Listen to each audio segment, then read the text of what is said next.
I feel like difficult for women founders to get that funding to kind of stay afloat and in that transition of growth and stuff outside of just having a business and being a CEO. So I think that's pretty tough, but we found a lot of success with and support from peer-to-peer working together with other people who are also entrepreneurs and women groups locally to Charlotte. Martians landed. Yes. Wearing Prada suits. Yes. Drinking Henry Seltzer. Yes. Chewing juicy fruit. Yes, and Your branding here. yes, brand. Your message here. Yes, and A verse about yes, your product here. yes, I'm Hersh Rephun. yes, and I'm a message therapist. yes, And I have a podcast. yes, brand. That's right, that's it. Yes, We'll help you fix the world yes. or your bottom line. All right, Your bottom line. get it. I get it. Welcome to the Yes Brand Podcast.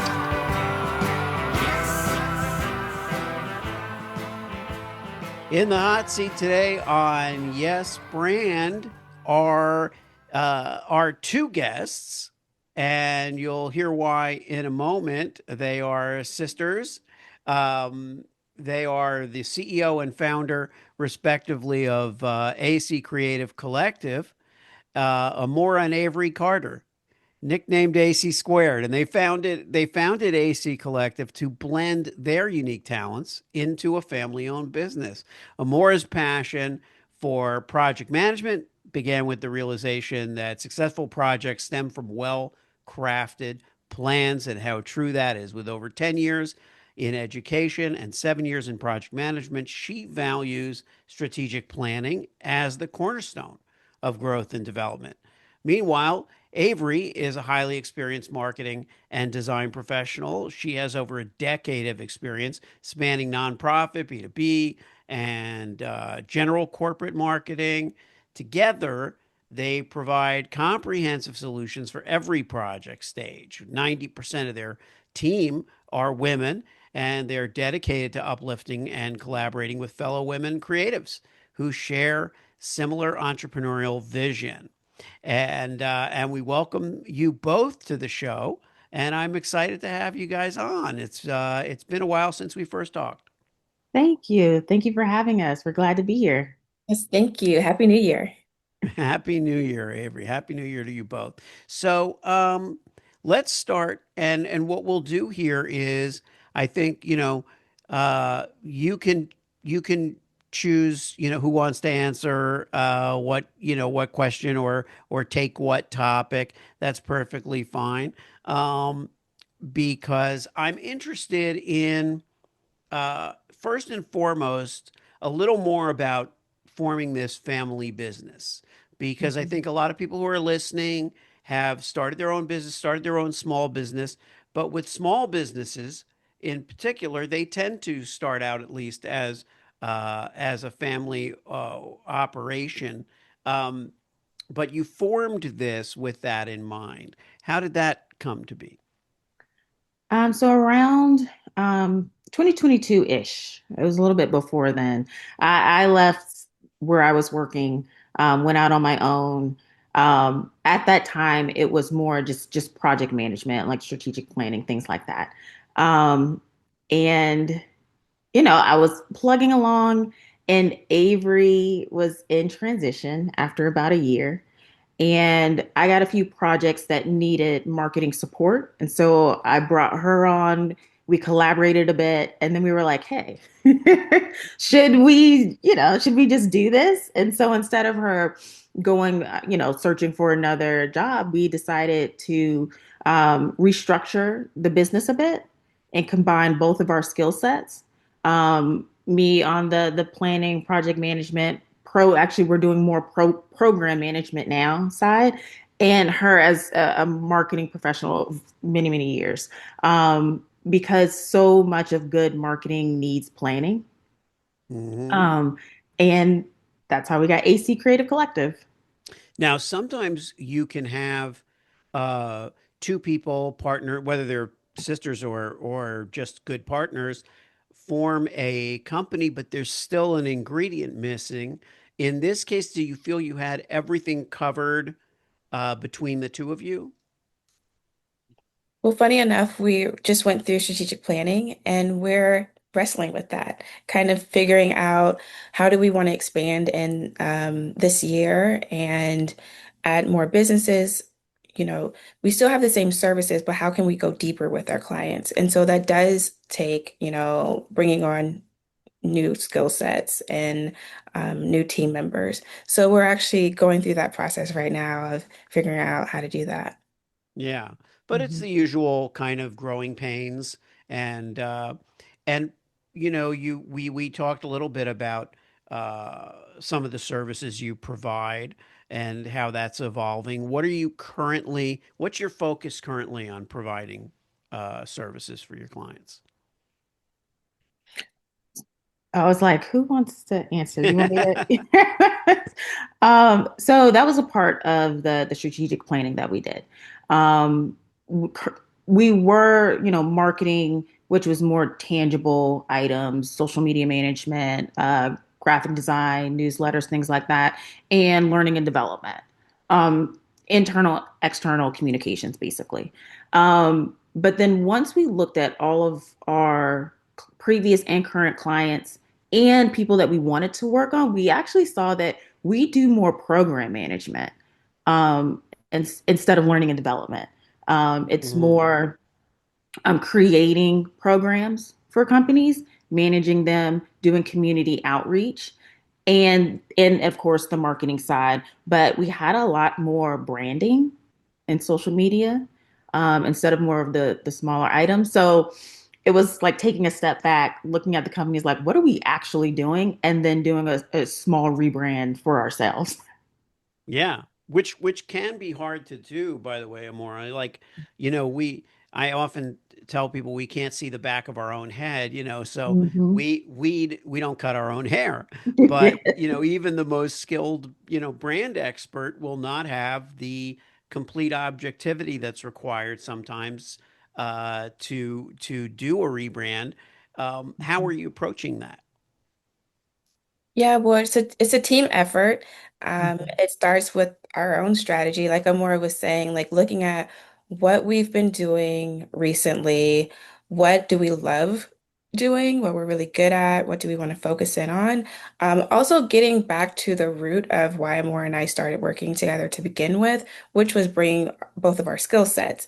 So we don't really want to lean too heavy on one side or the other. I mean, I think the magic comes in when we're able to figure out what is that connection, and creating a new kind of like offering space for our clients that everyone needs, which is like project management, marketing services. You have an initiative you want to communicate with your community.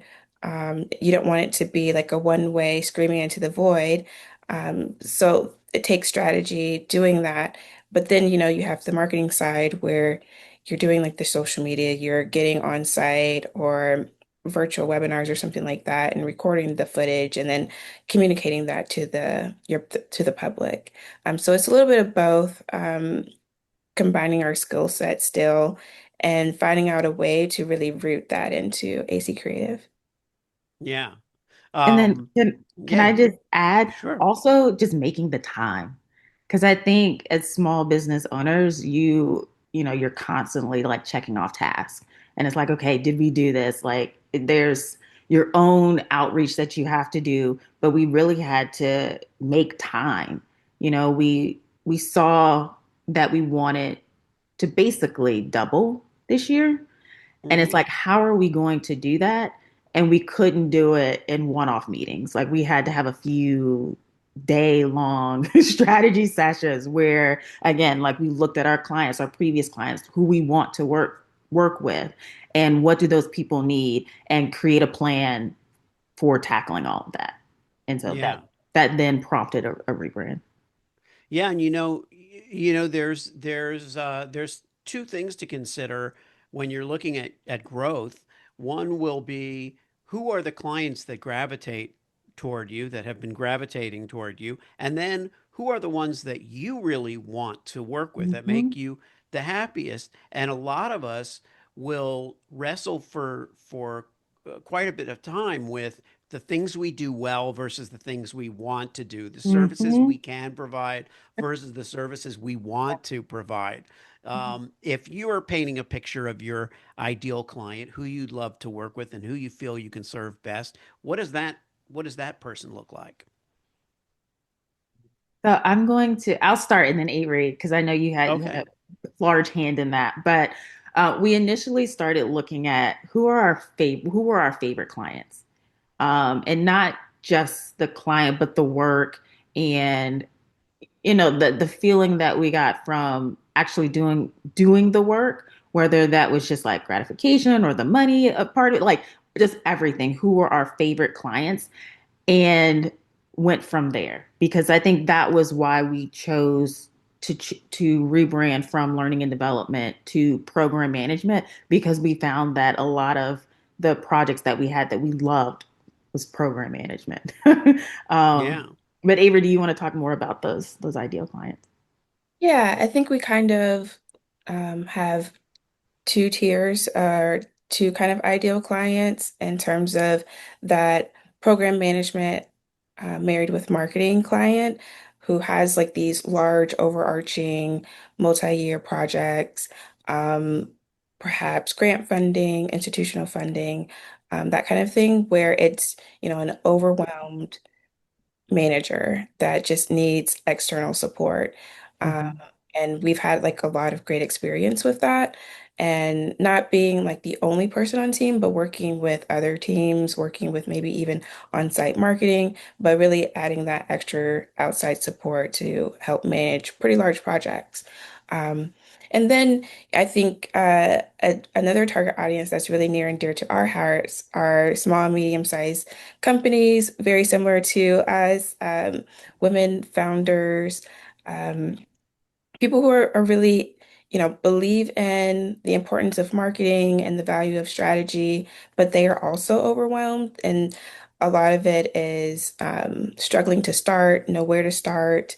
Um, so yeah, we find a lot of, um, love and support in that work as well. Yeah. Is there a lot of geographically influenced? Like, are you working with a lot of people in your area? Share a little bit about where you are and how that influences the clients you work with. So we're in Charlotte, North Carolina. And so, yes, it is a bit regional. We do have a lot of clients in the Southeast. However, we've had, clients all over the place, Texas, Ohio, Yeah. um, DC. So it really, I mean, we can work with anything. Obviously, what gets tough when you need that video support. But again, we figured it out and made it work. Um, Yeah. I would say this year is the year to definitely ground ourselves even more so in the Charlotte community and find mhm. not just peer-to-peer networking, because we love doing that, do that all the time, but what are the businesses that we really want to support, really want to get in and do some marketing work with? Yeah, Mhm. I'm finding that with a lot of business people that they really are liking the in real life experience, not just for networking, but for working and saying, look, we can really know, like, and trust people that we actually know and Like and like and trust. trust. It's like how do we build those relationships? And there's only so much you can do virtually.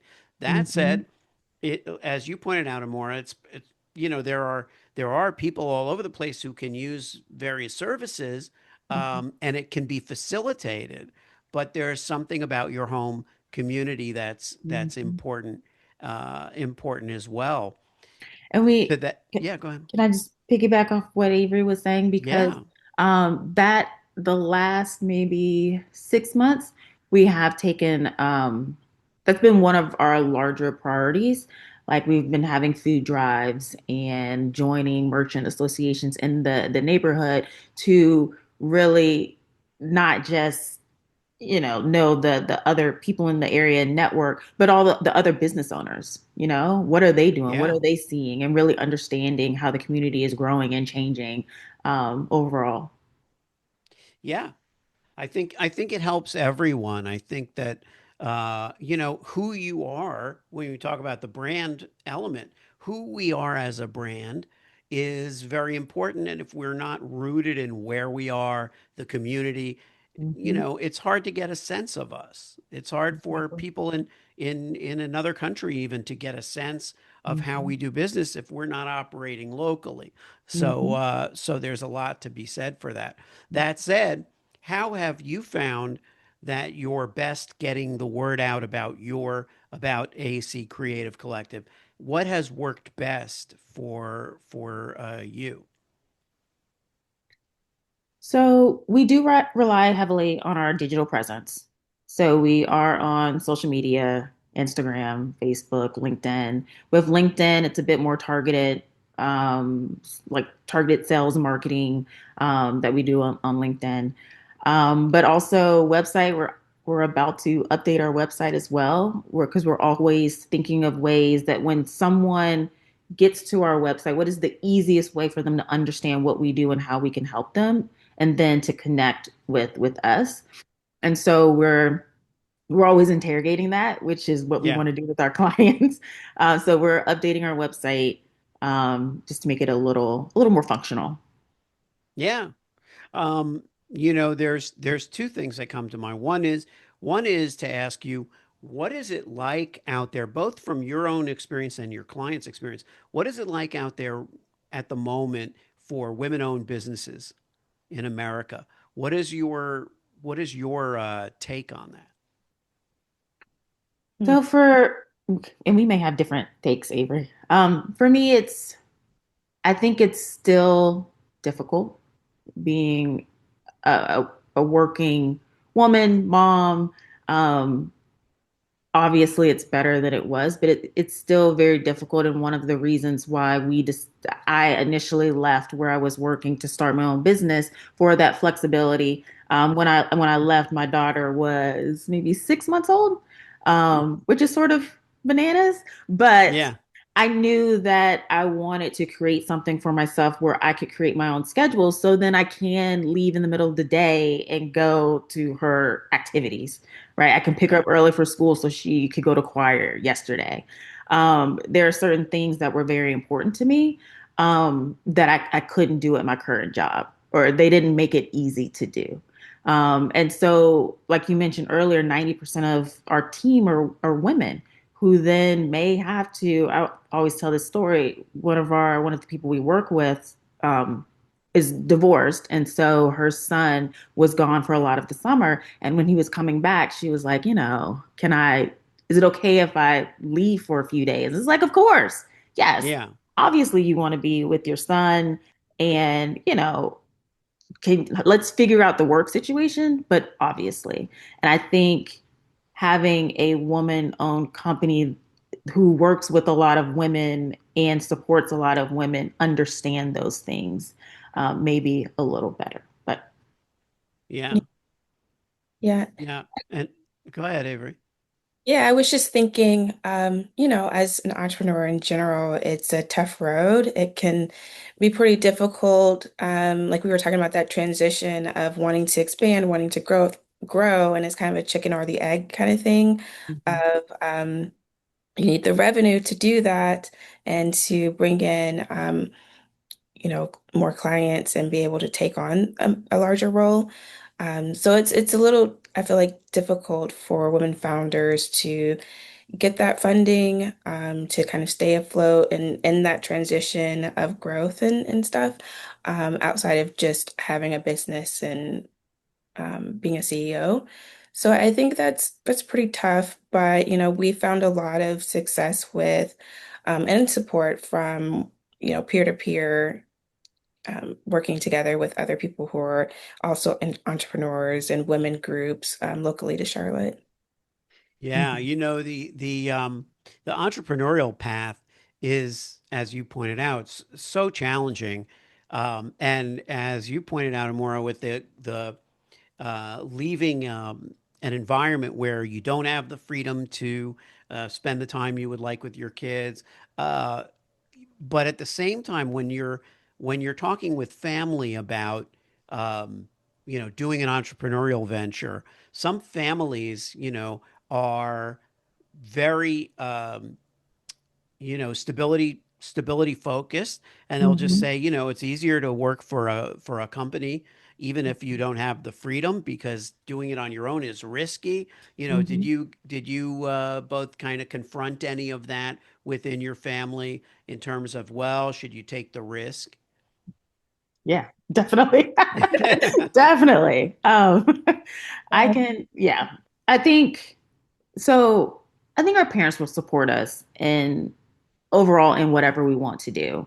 But it was tough, especially when I left. Like I said, my daughter was 6 months old. And actually my partner was the one who was like, you need to leave like Yeah. and do your own thing.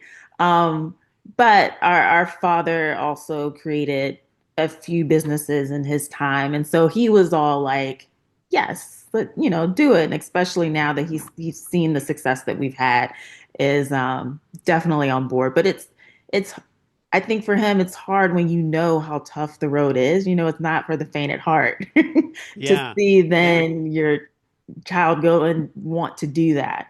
Yeah. I think Yeah. is a little difficult. Right. And I think our, like Amora is saying, our dad has already gone down that path in a lot of ways. So he hit a lot of road bumps that we were able to see and learn Hmm. from. And he's also, helping us guiding us through that process as well.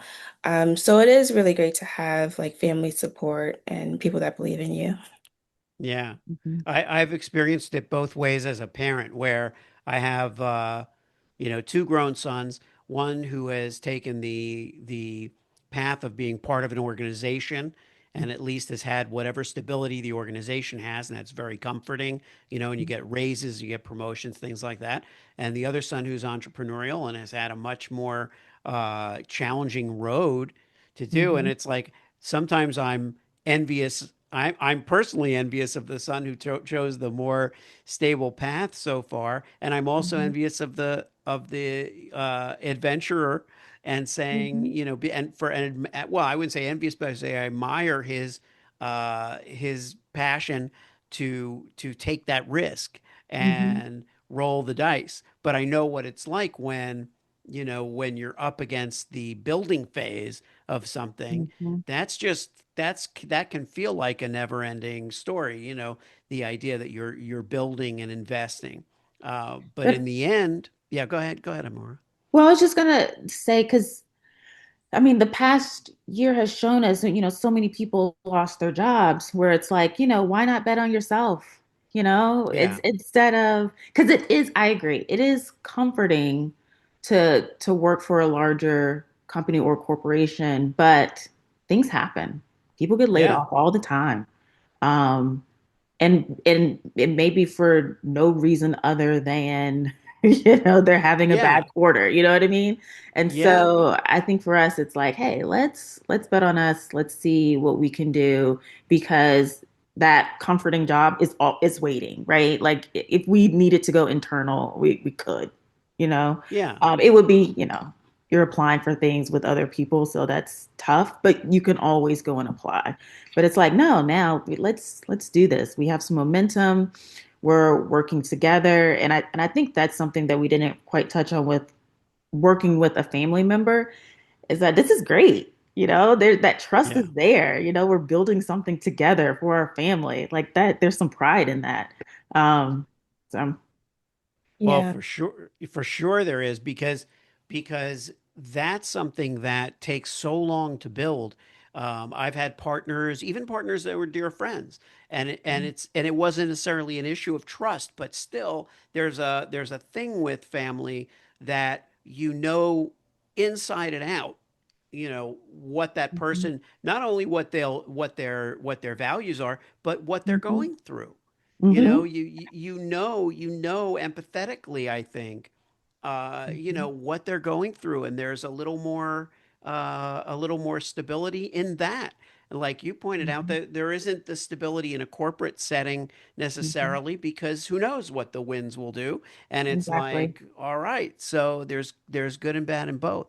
Right. I would love to give you each a chance to kind of have each of you have a last word. But first, let our audience know where they can find you both, and then close us out with a closing thought each. Sure.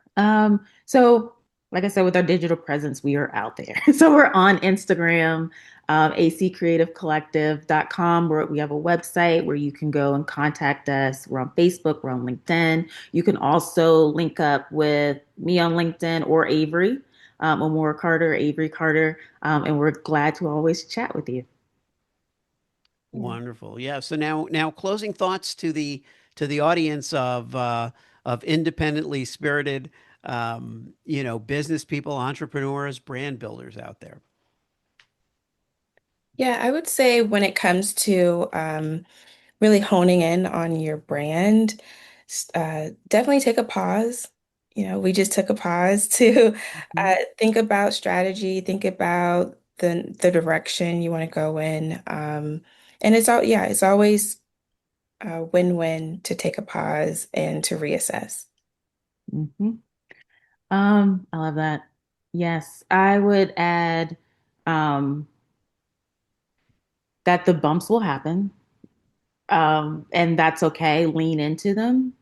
They're there to teach you something or to let you know that you're not on the right path and you need to pivot, and that's also okay.